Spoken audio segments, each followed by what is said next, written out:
할렐루야. 자, 우리 옆에 한번 인사하실까요? 올 한 해 믿음으로 승리합시다. 네. 1월 첫 번째 주일입니다. 여기 앞에 이제 꽃꽂이가 있는데, 꽃꽂이가 푸른색으로 소나무, 주로 대나무. 어느 교회도 봐도요, 1월 첫째 주 꽃꽂이는 주로 소나무, 대나무를 해요. 무슨 뜻인지 혹시 아시겠어요? 보면 아시겠죠? 소나무니까 무슨 뜻이겠습니까? 변함없는 믿음으로 향해 승리하자. 대나무는요, 고든 믿음. 네. 속이 텅 비는 믿음은 아니고, 고든 믿음으로 하나님께 드려지는 한 해가 되자라는 뜻으로 대나무를 이렇게 꽃꽂이를 합니다. 자, 여러분, 말씀처럼 그렇게 살아가기를 원합니다. 그렇게 승리했으면 좋겠습니다.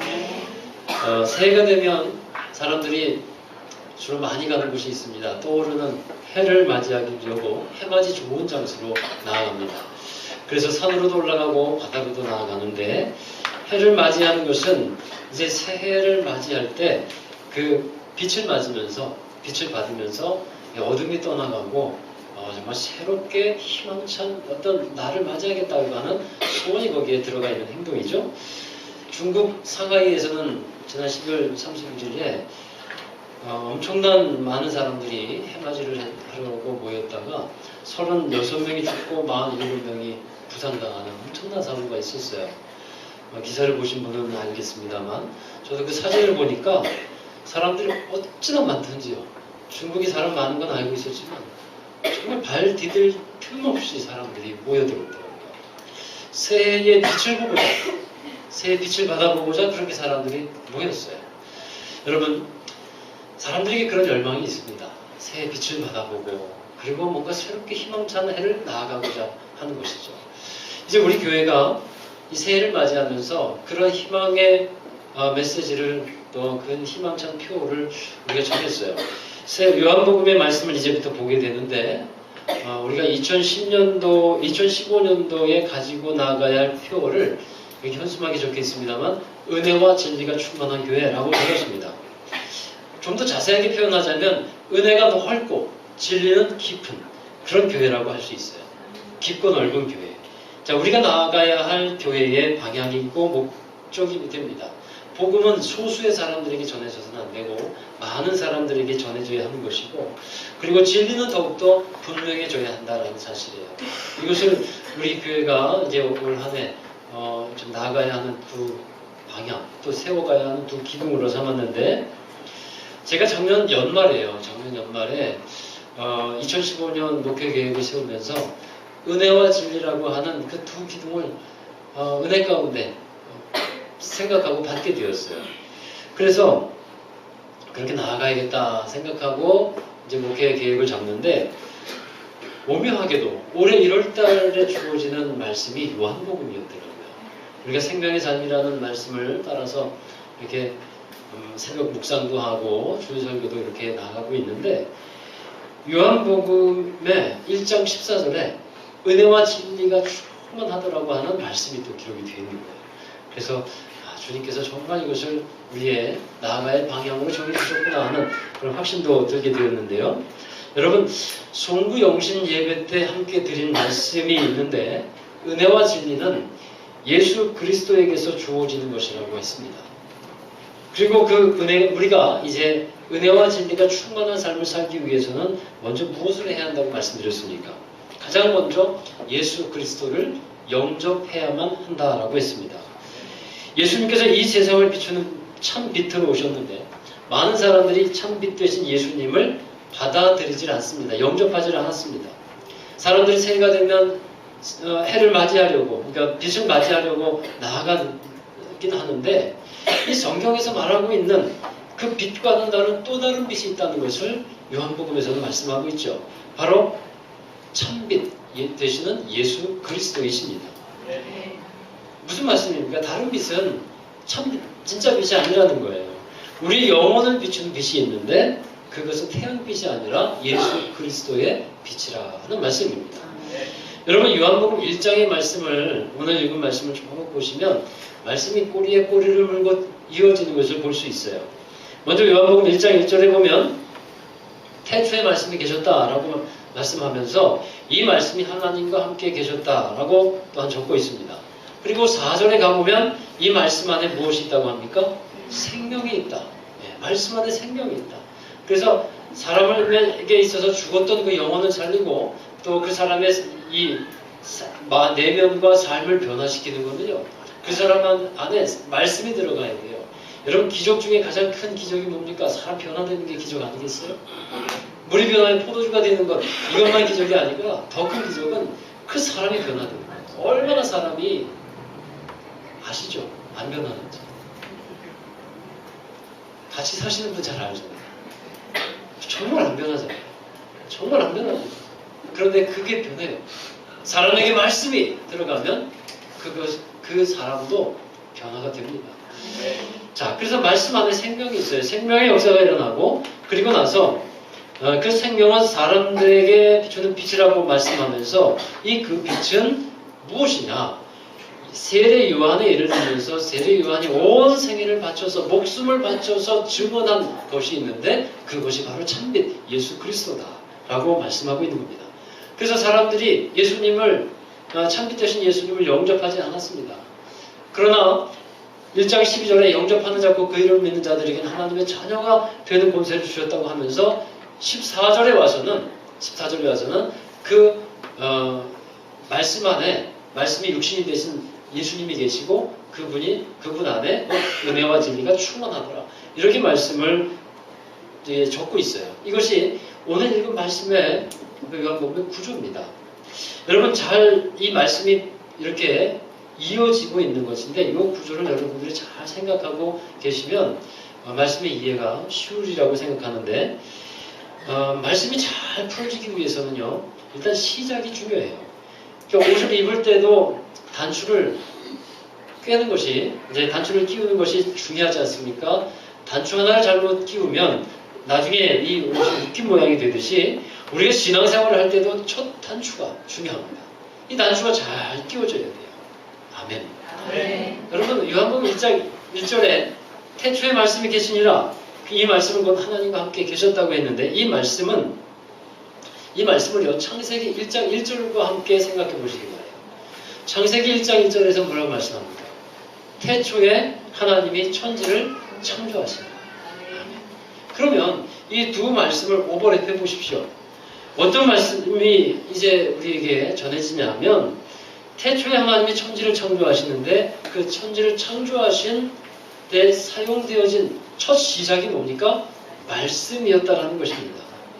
하나님은 말씀을 가지고서 창조의 역사, 시작을 해 나가셨다라는 것이에요. 자, 여러분 이 말씀을 보시면 하나님께서 일을 하실 때 첫 단추를 말씀에 맞추고 있다는 것을 우리는 알 수가 있게 됩니다. 그러면 여러분 우리는 무엇에 이 첫 단추를 끼워야 될까요? 어디에 이 첫 단추가 맞춰져야 하는 것일까요? 우리가 먼저 끼워야 될 단추가 있습니다. 그것은 예배라는 것입니다. 여러분 예배라고 하는 단추가 먼저 끼워져야 합니다. 우리를 신앙인이라고 부르고 또 성도라고 부르는데 성도는 누구를 뜻합니까? 교회에 다니는 사람을 성도라고 부르지 않습니다. 그러니까 교회 다니면 우리가 다 성도라고 하기도 합니다만 실제적이고 더 진짜 참된 의미는 교회만 다닌다고 해서 성도는 아니에요. 교인이라고 할 수 있어요. 그러나 성도는 좀 다릅니다. 성도라고 하는 이름 자체는 거룩한 무리들, 거룩한 사람들이라 하는 뜻이에요. 예배자가 되었을 때 거룩한 성도가 되는 줄로 믿고요. 또 거룩해지는 것에 대해서 성경에서 우리에게 말씀하는 것이 있는데 디모데전서 4장 5절 말씀입니다. 여기 나와 있죠. 같이 읽어보실까요? 하나님의 말씀과 기도로 거룩하여지느니라. 아멘. 거룩하여지는 사람이 어떻게 거룩해지냐? 말씀과 기도라는 거예요. 그러니까 말씀과 기도가 우리의 삶의 시작이 되어야 한다는 것이죠. 그래야 성도라고 하는 이름에 걸맞는 옷을 우리가 입게 된다는 겁니다. 여러분 말씀과 기도가 가장 밀도 있게 이루어지고 있는 것이 뭐냐 하면 바로 예배입니다. 성도에 있어서 가장 중요한 것, 첫 단추가 바로 예배라고 하는 예배라고 말씀드리는 이유가 여기에 있어요. 예배는 성도의 삶에 있어서 첫 단추와도 같은 겁니다. 만약 이 예배라는 단추가 끼워지지 않으면 다른 단추도 끼워지긴 끼워지는데 나중에 잘못 끼워지는 거예요. 요한복음 4장에 보면 사마리아 성에 수가성 여인이 나오죠. 거기에서 예수님이 찾아가셔서 그 여인과 대화를 하게 됩니다. 원래 사마리아 사람은 유대인들이 상종을 잘 하지 않습니다. 그런데 이 예수님은 사마리아 지역으로 들어갔어요. 그리고 나서 한 여인을 만나게 됩니다. 그 여인과의 여러 대화가 있었어요. 뭐 영원히 마르지 않는 물에 대한 대화, 이런 대화들을 예수님께서 쭉 하시면서 결론적으로 하신 말씀이 뭐냐 하면요, 예배에 대해서 말씀을 하시는 거예요. 예배에 대해서. 요한복음 4장 23절 예수님이 결론적으로 하시는 말씀입니다. 읽어보겠습니다. 아버지께 참되게 예배하는 자들은 영과 진리로 예배할 때가 오나니 곧 이때라. 아버지께서는 자기에게 이렇게 예배하는 자들을 찾으시느니라. 아멘. 여러분, 이 수가성의 이 여인은 남편이 6명이나 있었던 여인이었습니다. 예수님은요, 이 여인에게 남편이 왜 그리도 많냐? 이렇게 물어보시지 않았어요. 그것을 책망하신 것이 아니었습니다. 그러나 그 여인을 사랑하는 마음에서 깨닫게 하신 것이 있었는데, 여러분, 이 여인이 남편이 6이 있었는데 얼마나 삶이 기부했을까요? 얼마나 기부했으면 이 남편이 6이나 되었겠습니까? 그러니까 굉장히 이 여인의 삶은 고달프고 힘들었고 만족감이 없었다라는 것을 알 수가 있어요. 그러면 예수님이 결론적으로 하신 말씀에 따라서 우리가 깨닫는 것은 뭐냐면, 이 여인에게 있어서 문제는 무엇이었습니까? 이 여인에게 있어서 이 문제, 이 삶의 꼬인 문제도 피곤한 문제를 해결할 수 있는 방법이 뭡니까? 그것은 바로 예배라고 하는 것입니다. 예수님이 그것에 대한 결론과 답을 주시는 거예요. 왜 그렇게 고달프고 힘든 삶을 살았는가? 예배라고 하는 그 단추가 먼저 끼워지지 않고 그 위에서 인생이 진행되지 않았기 때문에 그 여인의 삶이 그렇게 고달팠다는 것이죠. 그러면 여러분, 잘못 끼워진 그 단추는 어떻게 해야 합니까? 어쩔 수 없죠. 다시 풀어서 처음부터 다시 끼워 맞춰야만 합니다. 다른 도리가 없습니다. 시간이 아깝긴 하지만 다시 풀어서 다시 맞춰가야 합니다. 그 맞춰가는 시작이 예배가 되시기를 주님으로 축원합니다. 그리고 우리 늦지 않았습니다. 다시 예배로 시작을 하면 얼마든지 하나님의 은혜는 우리에게 풍성하게 부어질 것입니다.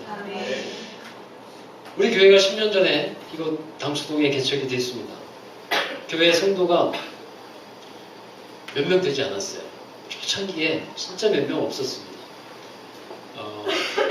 빈 자리가 훨씬 더 많았고요. 앉아있는 분은 손에 꼽을만 했죠.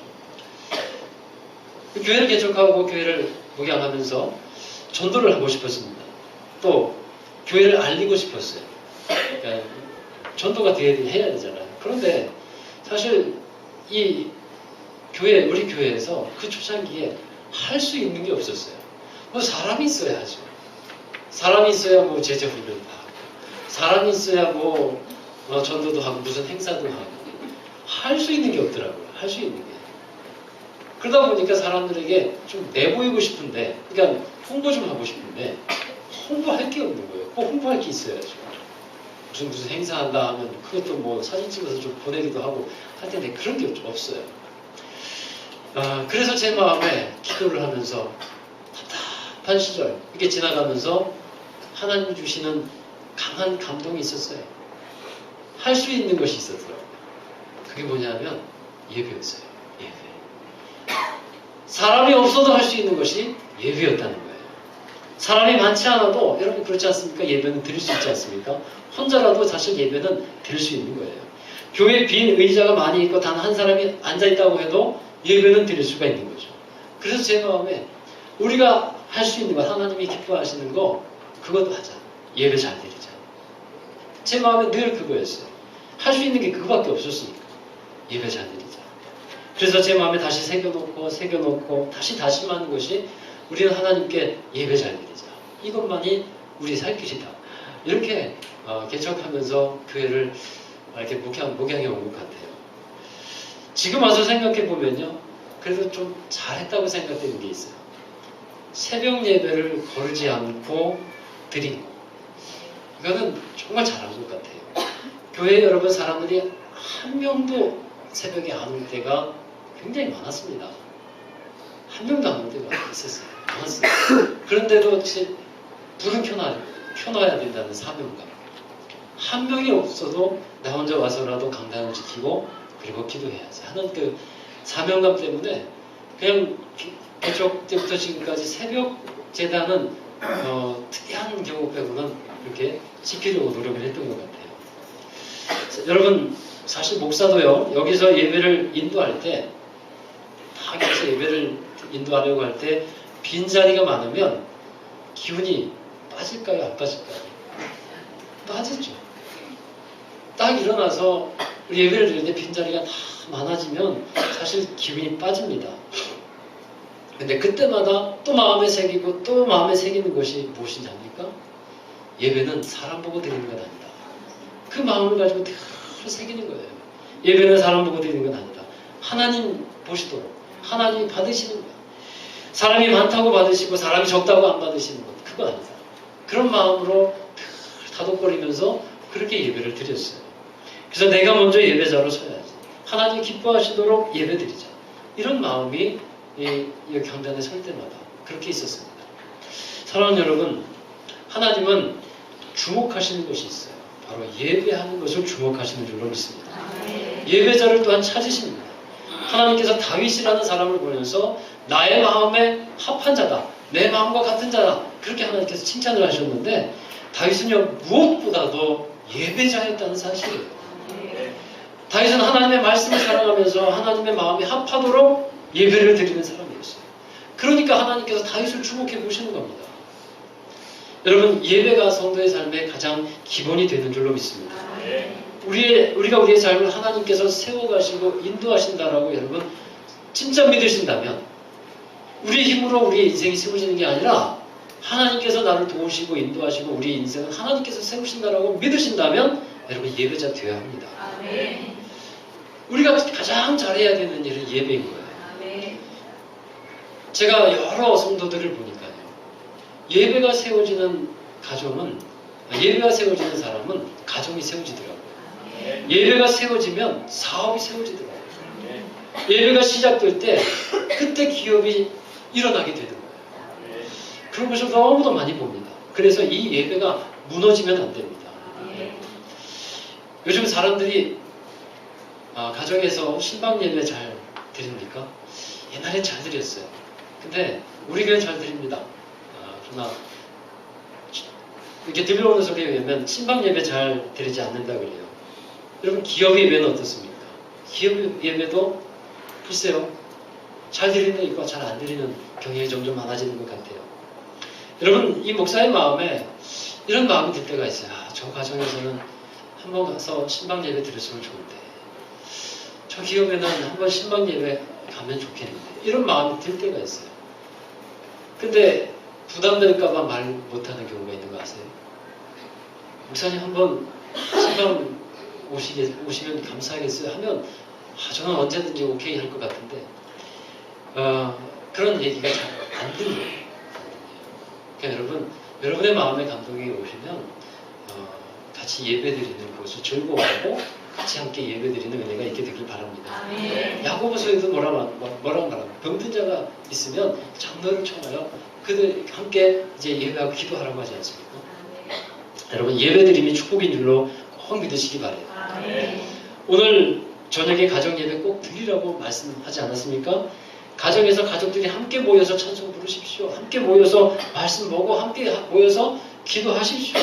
또 함께 또 물어보면서 올해 우리 자녀에게 어떤 것이 이루어졌으면 좋겠니? 또 소원이 뭐니? 우리 주님께서 그것을 이룰 것을 믿고 기도하자. 그렇게 하면서 좀 기도 좀 해보세요. 여러분 살아계신 하나님, 우리가 믿는 하나님 살아계신 하나님이시고 또 지존하신 하나님이신데 그 하나님께서 위에서 그 예배드리는 모습을 보고 계시다는 것을 분명히 믿으세요. 주목하신다는 거예요. 찾으시는 것을 기뻐하신다는 것입니다. 여러분 그러면 우리가 예배를 어떻게 드려야 할까요? 우리 요한복음 4장에 보면 영과 진리로 드리라고 말씀하고 있어요. 영은 성령을 말합니다. 진리는 곧 하나님의 말씀을 말하는데 성령 안에서 예배하고 말씀 안에서 예배하라는 말씀이에요. 우리 예배가 하나님 안에서 성령 안에서 드려질 때 또 말씀 안에서 이루어질 때 그 예배야말로 하나님이 기뻐하시는 예배가 된다는 겁니다. 그러니까 어떤 예배 가운데는 사람 얘기만 하다가 끝나면 이것은 주님이 기뻐하시는 예배가 되지 못하는 거예요. 우리의 이 예배 가운데 이야기가 있는데 예수님의 이야기, 하나님의 이야기로 가득 차야 합니다. 이것이 주님이 기뻐하시는 예배가 되는 거예요. 여러분, 또한 우리가 드려야 하는 예배가 있는데 또 하나의 예배는 믿음의 예배입니다. 하나님께서 받으시는 예배 가운데 창세기 4장에 보면 아벨이 하나님께 드린 예배, 그것을 하나님께 받으셨다고 그랬어요. 아벨의 형인 가인이 함께 예배를 드렸는데 아벨의 예배는 받으셨지만 가인의 예배는 받지를 않으셨다고 했습니다. 여러분, 무엇이 가장 큰 차이였을까요? 히브리서에서 어찌하여 아벨의 예배만 받으시고 가인의 예배는 받지 않으셨는지를 말씀하고 있는데 가장 중요한 차이는 믿음이었다는 거예요. 그래서 아벨은 가인보다 더 나은 믿음으로 예배를 드렸다라고 기록하고 있습니다. 그러니까 우리가 예배를 드릴 때 믿음으로, 정말 더 나은 믿음, 더 좋은 믿음으로 하나님께 예배를 드릴 수 있어야 하나님 받으신다는 것이죠. 그러면 이 믿음이라는 것은 어떤 믿음일까요? 히브리서 11장 6절에 이렇게 기록하고 있습니다. 읽습니다. 믿음이 없이는 하나님을 기쁘시게 하지 못하나니 하나님께 나아가는 자는 반드시 그가 계신 것과 또한 그가 자기를 찾는 자들에게 상 주시는 이심을 믿어야 할지니라. 하나님이 계신 것을 믿고 하나님께서 우리에게 응답해 주심을 믿고 상 주심을 믿으라 하는 거예요. 여러분, 하나님을 기쁘시게 하는 예배, 이것이 우리가 드릴 예배라고 한다면 그 예배 가운데 믿음이 없으면 하나님은 절대로 기뻐하시지 않는다는 거죠. 아벨이 믿음으로 예배를 드립니다. 최선을 다해서 믿음을 드립니다. 여러분, 믿음 안에는 뭐가 들어가냐면 최선의 행위가 그 안에 들어가게 되어 있는 거예요. 믿음으로 예배 드린다고 해서 어떤 형식과 모습은 별로 중요하지 않다고 생각하면 그것은 잘못된 생각입니다. 아벨이 어떻게 예배를 드렸는가 한번 보시기 바라요. 창세기 4장 4절입니다. 아벨은 자기도 양의 첫 새끼와 그 기름으로 드렸더니 여호와께서 아벨과 그의 제물은 받으셨으나. 아멘. 양의 첫 새끼예요. 처음 태어난 새끼를 하나님께 드렸다는 거예요. 여러분, 첫 새끼니까 얼마나 귀중하고 소중합니까? 근데 믿음으로 드리는 이 예배의 사람은 가장 소중하고 중요한 것을 하나님께 드릴 수 있는 겁니다. 그랬더니요, 하나님께서 그 제물만 받으신 것이 아니고 성경 창세기 4장 4절에서는 뭐라고 기록하고 있냐면 아벨도 받으셨다고 했어요. 아벨과 그의 제물도 받으셨다는 겁니다. 제물만 받으신 것이 아니고 그 제물을 드린 아벨을 받으셨고 그의 인생을 하나님께서 받으시고 축복해 주신 줄로 믿습니다. 여러분, 하나님을 가장 중요하게 여기고 귀중한 것을 하나님께 드리는 이 모습에서 하나님은 그것을 믿음으로 받으신다는 말씀이에요. 아벨이 첫 것을 주님께 드린 것처럼 여러분의 삶의 첫 자리에 여러분 주님을 모실 수 있는 여러분 되길 바랍니다. 예배를 드리는 것, 이것은요 삶의 첫 자리에 와야 돼요. 그리고 그것이 바로 예배를 소중하게 여기는 것입니다. 그래서 광고 시간에 말씀드렸듯이 예배를 드릴 때도 좀 더 일찍 오셔서 우리 예배가 하나님이 기뻐하시는 걸 드리려면 한 5분 10분 조금만 더 일찍 오셔서 같이 기도하시는 마음으로 예배 준비하시고, 그리고 10시 50분 주일 낮 예배는 그때 찬양이 시작되잖아요. 그러니까 오셔서 같이 함께 찬양을 드리면서 은혜의 예배로 나아가야 한다라는 것입니다. 그리고 또 한 가지, 여러분 혹시 예배위원이나 순서의 한 부분을 담당하시는 분들이 있지 않습니까? 어떤 기도라든가 그런 분들은요 이 순서 같은 것을 가볍게 생각하시지 않기를 바랍니다. 예를 들면 예배 가운데 어떤 예배든지 대표기도 순서가 되었다고 한다면 그 자리와 시간을 지키는 것이 정말 중요한 거예요. 그 하나가 한 시간이 잠깐 그 순서가 이가 빠지면 이게 아주 모양이 안 이쁠 수 있거든요. 그러니까 그것을 안 빼먹는 여러분 되시기 바라고요. 혹시 그래서는 안 되겠지만 혹시 피치 못할 사정이 있어서 그 시간을 이제 감당하지 못할 일이 있게 된다면 어떻게 해야 될까요? 미리 말씀해 주셔야 돼요. 말씀해 주셔서 그 시간이 펑크나지 않도록, 그래서 대체자를 세우거나 뭐 부서를 바꾸거나 해서 예배가 이렇게 일그러지지 않도록 그렇게 해주셔야 합니다.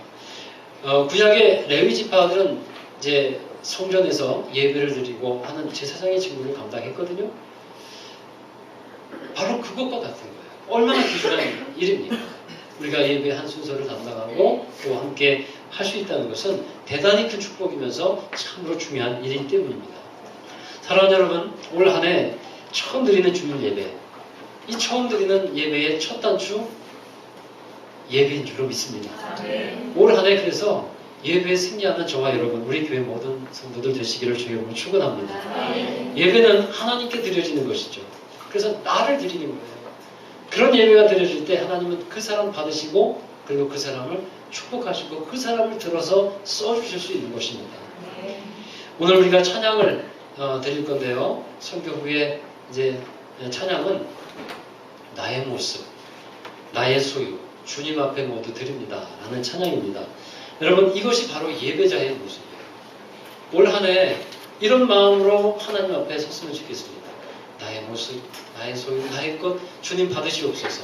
주님 받으셔서 사용하여 주시고 하나님의 것 되게 하옵소서. 그런 귀한 헌신의 고백이 이 시간 함께 드려주시면 좋겠습니다. 자, 이 찬양을 들으시면서 우리가 또한 이제 성찬을 받게 될 것인데요. 이 예배 가운데 성찬이 함께 진행됩니다. 여러분 정말 감사하는 마음으로 함께 우리 성찬에도 임하시면 좋겠습니다. 우리 다 함께 자리에서 일어나셔서 우리 나의 모습, 나의 소유 함께 찬양 드리겠습니다.